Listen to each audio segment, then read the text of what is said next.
ప్రస్తుతం real estate ఉన్న పరిస్థితుల్లో ఒక సాధారణ మధ్యతరగతి ఇన్వెస్టర్ ఎప్పుడు ఎక్కడ ఎలా ఇన్వెస్ట్ చేయాలి, అసలు ఈ పరిస్థితుల్లో ఇన్వెస్ట్మెంట్ చేయొచ్చా లేదా కొంతకాలం ఆగాల, ఇది మన అందరి మదిలో మెదిలే ప్రశ్నలు.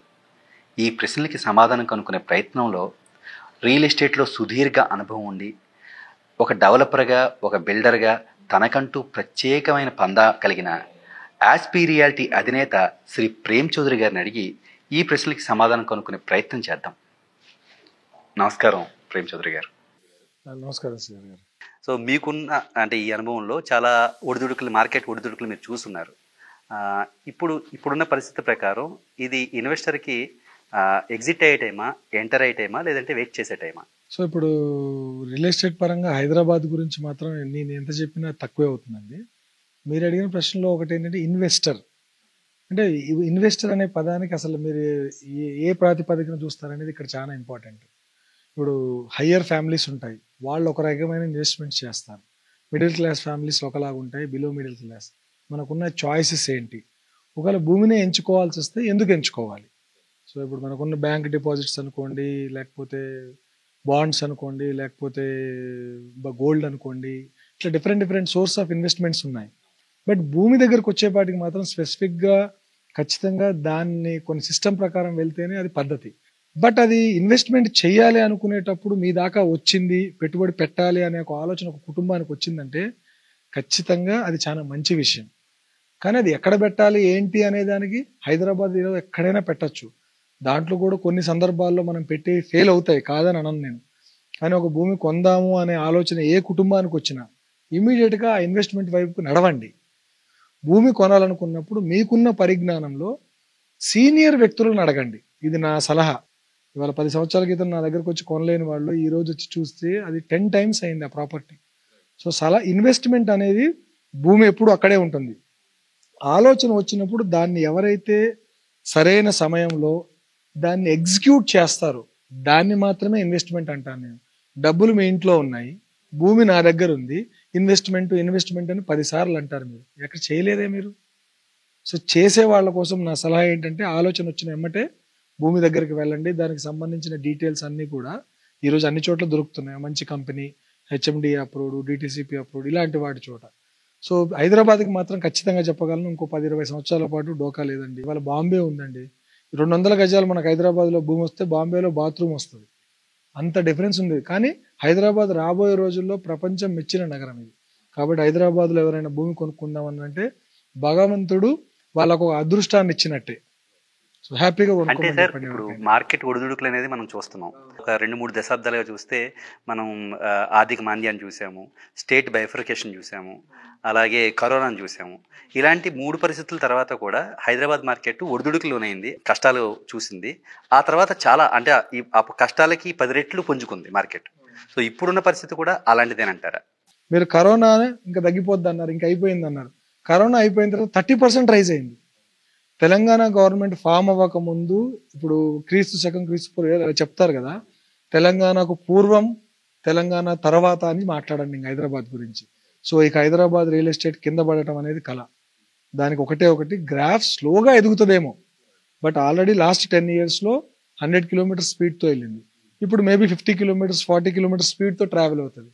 కాబట్టి ఈ ఒడిదులుకులు, ఈ మాంద్యము, ఈ కింద పడటము, రేట్లు, ఇవన్నీ కూడా నమ్మాల్సిన అవసరం లేదు. కానీ కొనుక్కునేటప్పుడు ఏ ప్రాంతంలో కొంటున్నారు, ఆ ప్రాంతంలో ఆ ప్రాజెక్ట్ కంపెనీ విలువ ఏంటి, ఆ హెచ్ఎండి అప్రూవల్స్ ప్రాపర్గా ఉన్నాయా లేవా, ఈ చెరువుల దగ్గర కొనుక్కోవాలని ఇప్పుడు కొనుక్కోకూడదని ఇలాంటి స్థితిగతులు చూసి కొనుక్కోండి. కానీ ఖచ్చితంగా ఇది కొనుక్కునే సమయమే. ఇప్పుడు కొనుక్కోకపోతే ఎప్పుడు కొనుక్కోలేరు, ఇదైతే నా మాట. ఇంకా రాబోయే రోజుల్లో పెరగటమే కానీ హైదరాబాద్ తగ్గడం అనేది ఉండదు. సో రియల్ ఎస్టేట్ అనగానే కాస్త రాజకీయ పరిస్థితులను కూడా మనం పరిగణలోకి తీసుకోవాలి సార్. మనం గత 10 సంవత్సరాలుగా స్టేట్ బైఫర్కేషన్ అయిన తర్వాత పరిస్థితులు చూస్తే ఇక్కడ కొంచెం అన్ని రకాలుగా ప్రభుత్వం తీసుకునే విధి విధానాల వల్ల కొంచెం రియల్ ఎస్టేట్ అంటే పరుగులు పెట్టింది. హైదరాబాద్ రియల్ ఎస్టేట్ అంటే కేవలం హైదరాబాద్, తెలంగాణ గురించి మాట్లాడడానికి లేదు, పక్కనున్న ఆంధ్ర రాష్ట్రం గురించి కూడా మాట్లాడి తీరాల్సిందే. ఎందుకంటే అక్కడ పెట్టుబడిదారులు కూడా ఇక్కడ పెట్టుబడి పెడతారు కాబట్టి. సో అక్కడ గత ప్రభుత్వాలు కాస్త అక్కడ రాజకీయంగా కావచ్చు, రాజధాని విషయంలో కాస్త కన్ఫ్యూజ్ ఉండడం వల్ల అక్కడ కొంచెం రియల్ ఎస్టేట్ డౌన్ అయ్యింది అనేది వాస్తవం. ఇక్కడ స్పీడ్గా ఉన్నదన్నది కూడా వాస్తవమే. ఇప్పుడు పరిస్థితులు చూస్తే ఇక్కడ ప్రజెంట్ హైదరాబాద్ కావచ్చు, లేదంటే ప్రాజెక్టులు కొంచెం రీవోక్ చేయడం, అంటే కొత్త గవర్నమెంట్ వచ్చిన తర్వాత ఫార్మాసిటీ తీసేయడం ఇట్లాంటివి జరిగాయి. పక్కన రాష్ట్రంలో చూస్తే కాస్త సీనియర్ నాయకుడు అవ్వడం చంద్రబాబు నాయుడు గారు, ఆయనకి మంచి కేంద్రంలో కూడా మంచి పలుకుబడి ఉండడంతో కొంచెం అక్కడ పాజిటివ్ వైబ్స్ కనిపిస్తూ ఉన్నాయి. సో ఇలాంటి పరిస్థితుల్లో హైదరాబాద్ రియల్ ఎస్టేట్ ఎలా ఉండబోతుంది? ఇక్కడ నిజంగా పెట్టుబడులు పెడితే మనకి పక్క రాష్ట్రాలతో పోల్చినప్పుడు కావచ్చు, లేదంటే ఇతర రాష్ట్రాలతో పోల్చినప్పుడు కావచ్చు, అంత స్పీడ్ ఉంటుందా? సో ఇప్పుడు మీరు ఏమంటున్నారంటే చంద్రబాబు నాయుడు గారు అక్కడ వచ్చారు కాబట్టి హైదరాబాద్ లో ఇన్వెస్ట్మెంట్ పెట్టచ్చా లేదా అనేది ఇండైరెక్ట్ గా అడుగుతున్నారు, ఇంకా డైరెక్ట్ చెప్పాలంటే. అఫ్ కోర్స్, అంటే రాజకీయ పరిస్థితులు నిజంగానే ప్రభావం చేస్తాయి కాబట్టి, రియల్ ఎస్టేట్ ని ప్రభావితం చేస్తాయి కాబట్టి. ఏ సిచ్యువేషన్ లో అయినా సరే ఎవరిని ఇన్ఫ్లుయెన్స్ చేయాలనుకున్నా, ఏం చేయాలనుకున్నా ఒక స్థాయి దాకే రాజకీయం ఒక ప్రభావం ఉంటుంది. హైదరాబాద్ ఆ బౌండరీ దాటేసింది ఎప్పుడు.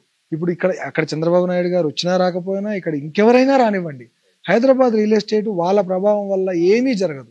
మేబీ స్తబ్దత అనేది కామన్. ఇప్పుడు ఇవాళ కార్తీక మాసం అండి, కార్తీక మాసంలో చికెన్ కొట్లలో ఎవడు చికెన్ కొనడు, అలాగని చికెన్ కొట్లలో అందరూ మూసేసుకొని వెళ్ళిపోతారా చెప్పండి? అది హిందూ ధర్మంలో భాగం, అది మనం నాన్ వెజ్ తినకూడదు, ఈశ్వరుని నమ్ముతాం కాబట్టి. సో ఇలాగే రియల్ ఎస్టేట్ లో కూడా కొంత సమయము, ఒక సంవత్సరంలో పిల్లలకు స్కూళ్ళు, కాలేజీలు, తర్వాత వాళ్ళకి సంబంధించిన వ్యవహారాల్లో ఉంటారు. అక్కడ ఏమైంది, ఇన్వెస్ట్మెంట్స్ అన్ని అటు వెళ్తాయి. అది ఒక 4 నెలలు పోద్ది, మిగతా 8 నెలలు, ఒక 2 నెలలు వర్షాకాలం.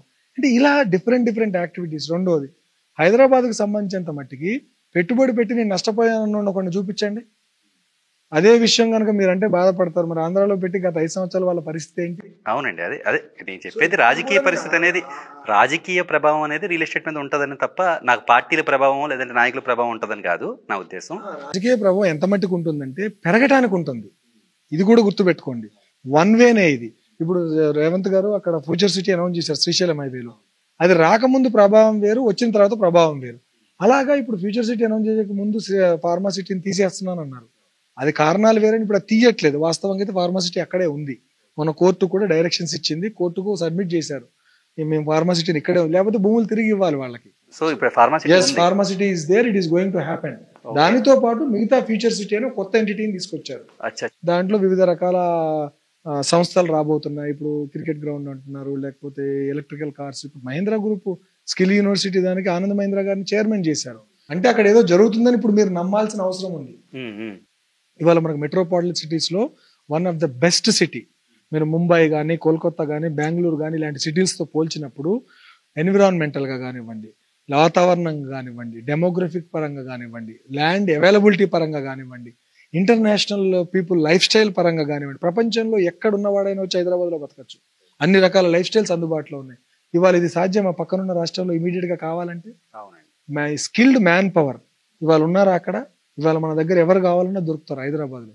సో వ్యాపారం చేసే వాళ్ళకి కానివ్వండి, సగటు ఉద్యోగం కావాలనుకునే వాళ్ళకి కావాలి, పెద్ద పెద్ద చదువులు చదవాలనుకునే వాళ్ళని, వీళ్ళందరూ ఇన్ఫ్రాస్ట్రక్చర్ ఉన్న దగ్గరికి వెళ్తారు. సో ఫ్రెండ్స్, ఇదండి రియల్ ఎస్టేట్ రంగంలో కొత్తగా పెట్టుబడులు పెట్టాలనుకున్న వారికి, అలాగే ఆల్రెడీ ఈ రంగంలో పెట్టుబడులు పెట్టి ఎప్రిషియేషన్ కోసం ఎదురు చూస్తున్న వారికి శ్రీ ప్రేమ్ చౌదరి గారు ఇస్తున్న సలహాలు, సూచనలు.